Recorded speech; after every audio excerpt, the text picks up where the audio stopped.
이제 비트코인에도 세금이 붙는다고? 다시 할까요?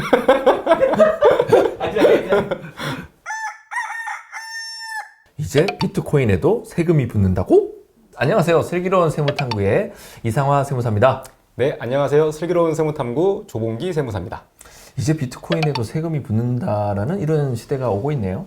네, 요새 되게 핫한 키워드죠. 비트코인, 가상화폐. 비트코인 네. 해보셨나요?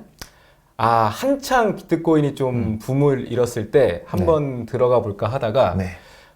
시기를 놓쳐서 제가 들어가지 못했었습니다. 네. 뭐 우리는 투자 이런 거 잘 못하잖아요. 투자 쪽이 제가 정보가 많이 없어서 생각보다. 아니 저희는 정보가 있어도 이 세무사라는 직업 자체가 자꾸 뭔가를 분석을 하고 맞아요, 계속 맞아요. 뜯어보다 보니까 네. 뜯어보는 사이에 올라가요. 네, 맞습니다. 그럼 또 그 다음 거를 또 분석하잖아요. 또 올라가요. 음. 그러니까 항상 이제 좀 타이밍이 늦는 것 같습니다. 근데 오늘 이 주제에 대해서는 저희가 가지고 온 게 너무나 핫해요. 지금 이 개정안에 해당하는 부분의 과세 시기도 거의 1년 안으로 이제 다가오게 되는 부분인 거고. 그렇죠. 그래서 준비를 좀 하셔야 되겠다. 이렇게 보면 될 것 같습니다. 자, 첫 번째 신문 기사를 이제 스크랩을 하셨는데요. 네. 어떤 내용일까요?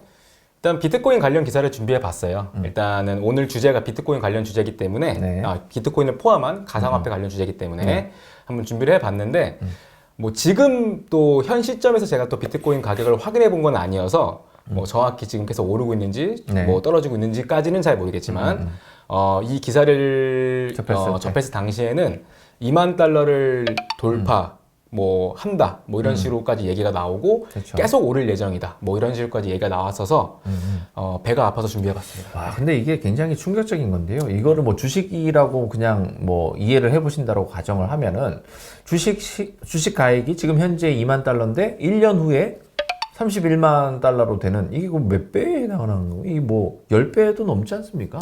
네, 이게 이제 이 예상하는 것만큼 만약에 오른다 그러면 말도 안 되는 수치죠. 네. 지금이라도 들어가야 되지 않을까요? 늦지 않았을 것 같기도 한데. 네네. 또 그 다음 내용은 또 어떤 내용이 있을까요? 네, 이제 오늘 주제와 관련된 기사들을 좀 정리해 봤어요. 네. 2022년부터 가상화폐, 가상화폐를 포함한 가상자산이죠. 네.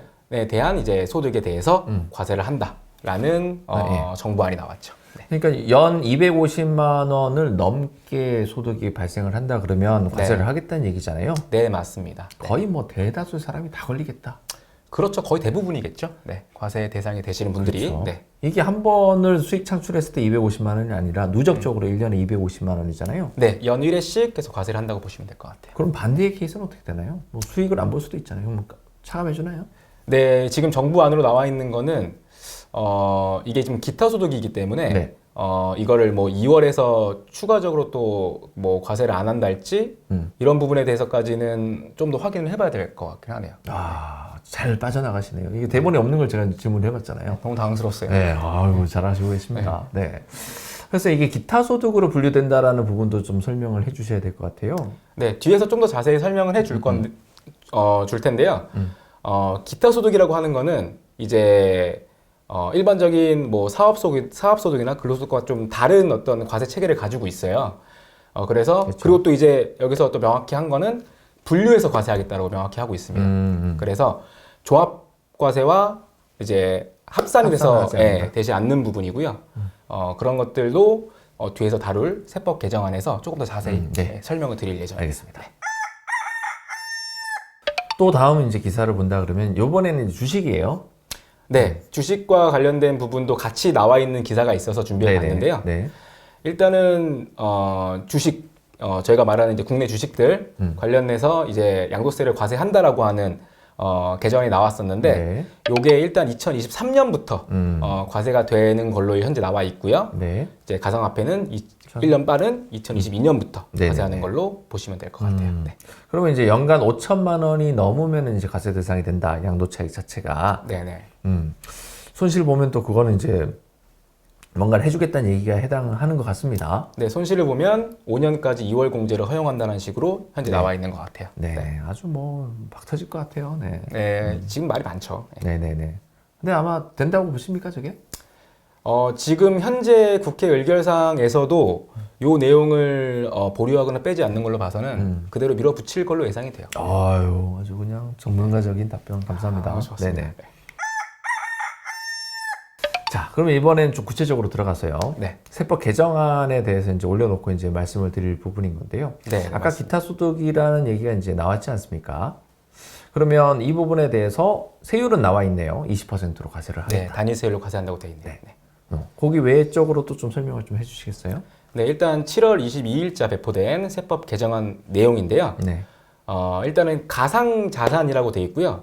특정 금융정보법에 언급돼 있는, 명시되어 있는 자산에 대해서 과세하겠다라고 네. 돼 있어요. 그리고 소득 구분은 기타 소득으로 한다고 돼 있고요. 이 기타 소득 금액을 계산할 때에는 실제로 벌어들인 그렇죠. 금액이 있을 거고, 그 다음에 그 자산을 취득할 때 들어간 돈들이 있을 거잖아요. 네네. 네, 그거는 이제 경비로 빼주는 거고요. 네. 그 차액에 대해서 과세한다고 보시면 될 것 같아요. 네. 저희 또 매 눈으로 제 의견을 좀 말씀을 드리면은 중간에 이제 그런 내용이 나와요. 필요 경비란 내용이 나오는데요. 기타 소득이라고 하는 거는 경비를 안 썼어도 네. 60% 정도는 썼다라고 보통은 이제 해주지 않습니까? 그렇게 인정해주는 부분들이 있죠. 그렇죠. 대다수가 그렇게 되는데 이 가상화폐에 관련해서는 실제로 쓴 돈에 대해서만 인정해주겠다. 이거 굉장히 이제 결국에는 눈에 뻔히 보이는 거죠. 많이 과세하겠다. 이렇게 이제 보시면 되는 부분인 거고요. 희한하게도 정부 세법 개정안이 너무나 마음에 듭니다. 부대 비용 중에서 거래 수수료, 세무 관련 비용 등 이렇게 되어 있지 않습니까? 이렇게 강력하게 명시를 한 거 보면은 네. 꼭 쓰라는 말이죠. 그렇죠. 세무사한테 돈을 많이 주면 세금 적게 낼 수 있다라는 거를 이제 우회적으로 이제 예시를 드린 것 같고요. 네.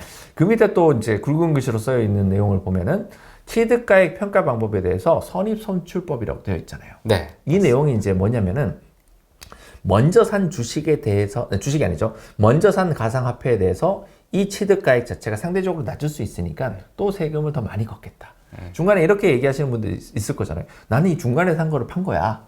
이렇게 얘기할 수 있으니까 쓸데없는 소리 하지 마라. 네. 이런 얘기로 이제 보면 될 것 같고요. 그리고 250만 원 이하가 되는 부분에 대해서는 이제 과세하지 않겠다. 이제 이렇게 보면 될 것 같습니다. 네. 또 두 번째 거 또 얘기를 해주시죠. 아까 그 세법 개정안에서 나와 있는 그 특정 금융정보법에 대한 내용을 한번 찾아봤어요. 네. 이게 명시 좀 길더라고요. 실제 명칭은 특정 금융거래 정보의 보고 및 이용 등에 관한 법률이에요. 여기서 이제 이번에 2021년 5월부터 시행되는 그 이 법 내용 안에 이 가상자산이라는 내용을 정의를 해놨더라고요. 저기 안 들어가면 괜찮은 거잖아요. 네, 그렇죠. 근데 그걸 개발하면 되겠네요, 누군가가. 그럴 수 있을 것 같은데 가상의 어떤 전자적인 수단으로 거래가 되는 부분에 대해서는 아마 다 저기로 구분이 되지 않을까 싶습니다. 네. 아이고, 네, 감사합니다. 제 생각입니다. 네. 네, 얘기를 해주시죠. 네, 가상자산이란 뭐 경제적 가치를 지닌 것, 당연히 이제 경제적 가치가 있어야 되겠죠. 네. 그래서 전자적으로 거래가 되는 것들, 네, 이렇게 명시를 하고 있어요. 네. 네. 그래서 뭐 그 이외에 그 제외되는 것들을 언급하고 있는데, 뭐 이 부분에 해당되지 않는 가상 화폐나 가상 어떤 여러 가지 그 가치를 지닌 것들에 대해서는 이번 세법 개정안에서 과세되는 그 재산에 포함이 된다. 이렇게 보시면 될 것 같아요. 저는 저 문구가 훨씬 더 눈에 들어오는데요. 위에서 이제 그 금융위원회라는 게 이제 있지 않습니까? 네, 나와 있네요. 금융위원회 갈로 열고 FIU 기획행정실. 그 FIU라는 글자가 너무나 선명하게 다가오고 있습니다. 네. 어떻게 생각하시나요? 저도 저걸 보고서 알았어요. 네. 금융위원회에 저 기획행정실이 있다는 걸 저걸 보고서 처음 알았네요. 네. 그거보다도 제가 이제 생각하는 거는 FIU에서 가장 많이 하는 일이 통장 거래에 대해서 계속 분석하는 부서지 않습니까? 맞네요. 네. 그러면 어떻게 됐든지 간에 무조건 찾아낼 수 있다 이 얘기지 않겠습니까? 신고 안 하고 있으면 무조건 다 걸린다. 그렇죠. 이건 무조건이겠네요. 네. 매 눈으로 이런 걸 좀 짚어드리고 있습니다. 좋습니다. 네, 이 내용은 이제 세법 개정안이 이제 기재위에서 이제 의견된 내용을 이제 다루고 있는데요. 네. 원래 처음에는 2021년 10월 1일부터 이 해당 제도를 도입하려고 했었어요. 했었는데 이게 의결 과정에서 네네. 3개월이 늦춰진 거죠. 네네네. 늦어져서 2022년 1월부터 이제 이 과세를 도입하는 걸로. 깔끔하게 1월 1일부터 가야죠. 네. 지저분하게 뭐 3개월 이렇게 하면 안 좋잖아요. 그러니까요. 네. 그래서 2022년 1월 1일부터 이 가상 자산에 대한 어떤 과세가 시작이 된다. 이렇게 알고 네. 계시면 될 것 같아요. 아, 네. 네. 뭐 총평 한번 해주시죠. 뭐 일단 지금 현재 비트코인을 포함한 가상화폐에 투자를 해서 많은 투자 수익을 올리시는 분들도 계실 거고 네. 또 손실을 보신 분도 계실 거예요. 네. 또 이제 투자를 계속 하시는 분들 네. 같은 경우에는 이 어떤 과세 제도에 대한 도입이 굉장히 좀 궁금하실 텐데요. 이게 앞으로 투자 시장에 어떻게 영향을 미칠지, 네네네. 예, 향후 어떤 그 내용들이 좀 궁금해지긴 하네요. 이 준비를 좀 저희도 좀 많이 준비를 해봐야 될 것 같습니다. 과연 이제 법인으로도 이거를 할 수 있는 것인지, 아니면 개인으로만은 할 수 있는 것인지, 이 부분에 대해서도 논의가 좀 필요할 것 같고요. 법인 또 전문가는 또 제가 되지 않겠습니까? 법인 전문이시죠, 네. 우리 이상하 대표님께서. 그래서 법인으로 된다 그러면은 또 저희가 많은 또 뭔가를 솔루션을 드릴 수 있을 것 같습니다. 네. 자, 오늘 준비하신 이 주제에 대해서도 많은 분들이 공감하시고 박수를 쳐주실 걸로 예상이 됩니다. 좋으신 분들에 대해서는 좋아요, 구독 꼭 눌러주시기 바라고요. 오늘까지 이렇게 준비했고 고생하신 조봉기 세무사님 감사합니다. 감사합니다. 이상한 세무사였습니다. 네, 조봉기 세무사였습니다. 네, 감사합니다.